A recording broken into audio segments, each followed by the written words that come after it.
মুস্তাফিজুরের কিন্তু অভিশাপ লেগেছে খুব ভালোভাবে এবছর কেকেআর দলের। এখনো পর্যন্ত পাথিরানা এলো না, তাকে মনে হয় না আর এই বছর পাওয়া যাবে।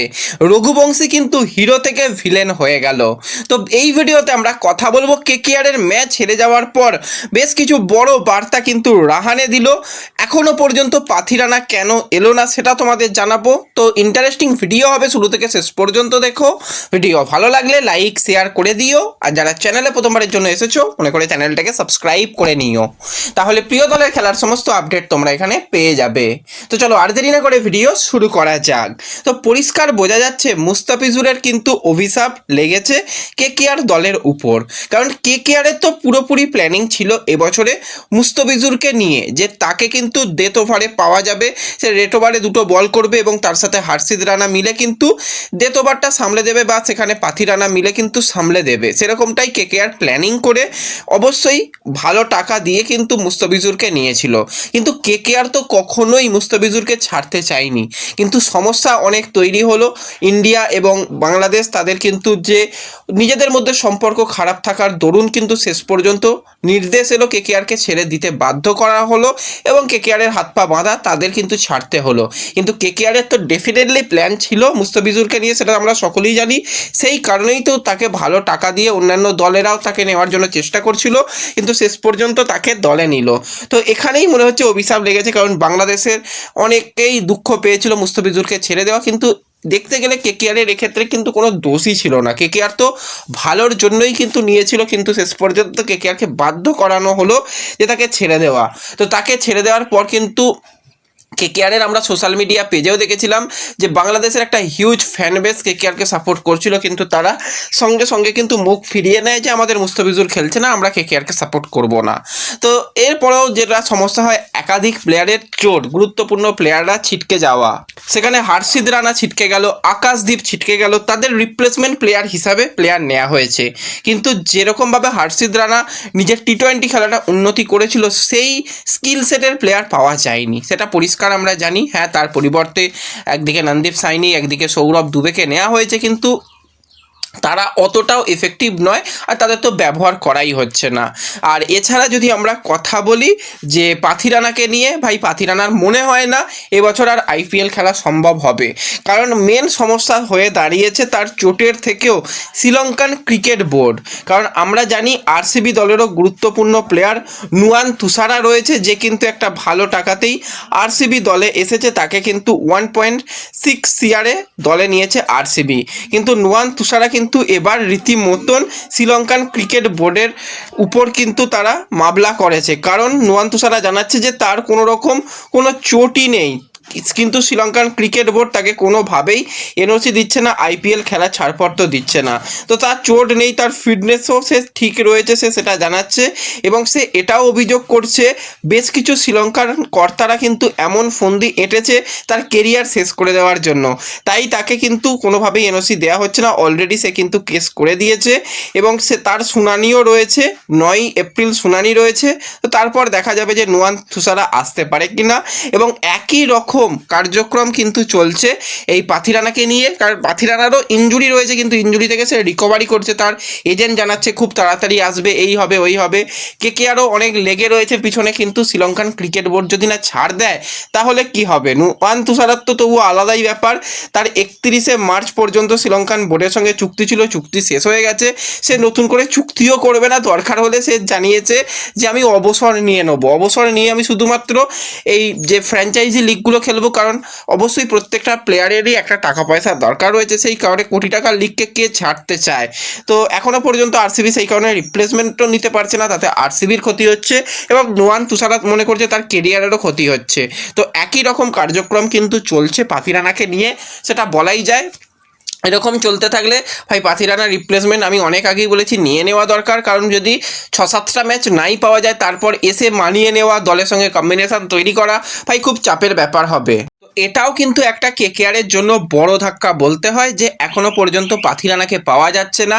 আর ভাই যা বল করছে বরুণ চক্রবর্তী, সে বোলিং ভুলে গেছে, সে পুরোপুরি এখন স্পিনার ছেড়ে মিডিয়াম ফাস্ট বোলার হয়ে গেছে। কারণ যে গতিতে সে বল করছে তাকে অন্তত 90-এর নিচে বল করা দরকার। যেরকমভাবে আমরা দেখতে পাচ্ছি সুনীল নারিন বোলিং করলো, কোনো রকম ভেরিয়েশনও দেখা যাচ্ছে না। তো টি-20 ওয়ার্ল্ড কাপ থেকেই তার খারাপ ফর্ম, এরকম চলতে থাকলে ভাই তাকে বসিয়ে দিয়ে তার জায়গায় প্রশান্ত সালাঙ্কিকে খেলানো যেতে পারে, বা একটা এক্সট্রা ফাস্ট বোলার সৌরভ দুবেকে নিয়ে আসা যেতে পারে। কারণ তাকে খেলানো মানে সে রান মেশিন। 2 ওভারে যদি তাকে বল করানো হচ্ছে, সেখানে যদি সে 40 মতন রান খেয়ে যায়, সেখানেই কেকেআরের মোটামুটি খেলা শেষ হয়ে যাচ্ছে। এটাও কিন্তু কেকেআরের জন্য একটা বড় চাপের ব্যাপার, সেটা বলতেই হয়।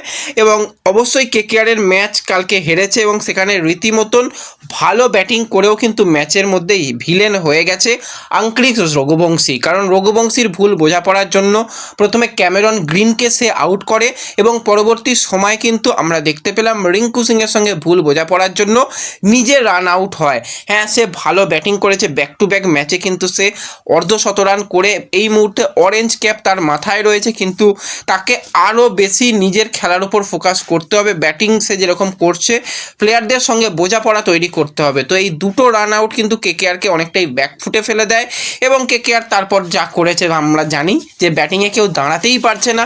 এখনও রিঙ্কু রমনদীপের উপর কেকেআর ভরসা করছে।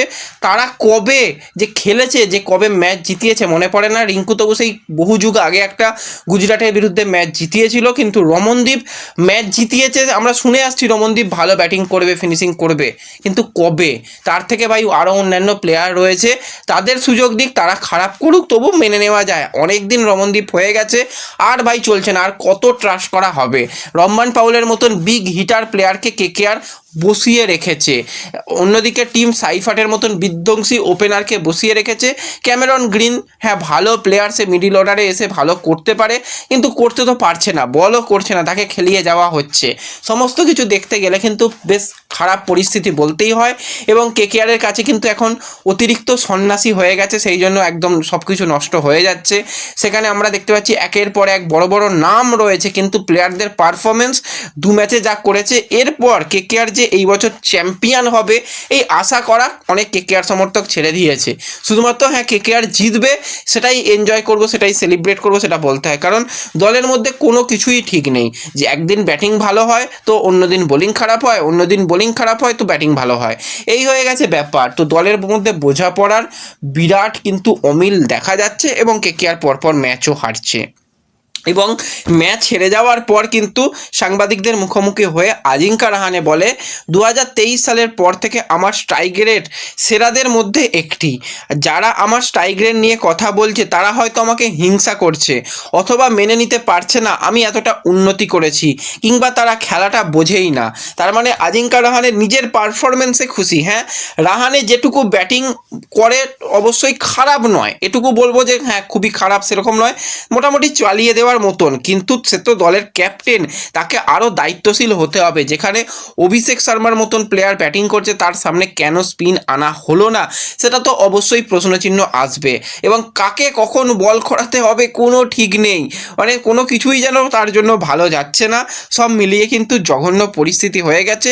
রাহানের ভাই ক্যাপ্টেনশিপও চলে যেতে পারে, কিছু করার নেই, হয়তো ক্যাপ্টেনশিপ চলেও যেতে পারে, সেরকমটা হতে পারে। কিন্তু ক্যাপ্টেনশিপ চলে গেলে ক্যাপ্টেনশিপ কাকে দেওয়া হবে? রিঙ্কু?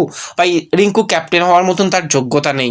হ্যাঁ, হয়তো মনীষ পান্ডেকে ক্যাপ্টেন হিসাবে ব্যবহার করতে পারে, তো সেক্ষেত্রে হয়তো রাহানেকে বসতে হতেও পারে, মনীষ পান্ডে মিডিল অর্ডারে সামলে দিতে পারবে, তো সেটা একটা হতে পারে। এছাড়া ধরে ক্যাপ্টেন অপশানও তো নেই যে কাউকে ক্যাপ্টেনশিপ, সুনীল নারিনের ক্যাপ্টেনশিপ ভালো নয়, তাকে দিয়েও চলবে না। হার্ষিত রানা একটা বিকল্প হতো, সেও নেই, তো ক্যাপ্টেনই বা কাকে করা হবে? তো দেখা যাক কি হয় না হয়। ওভারঅল জটিল পরিস্থিতি বলতেই হয়।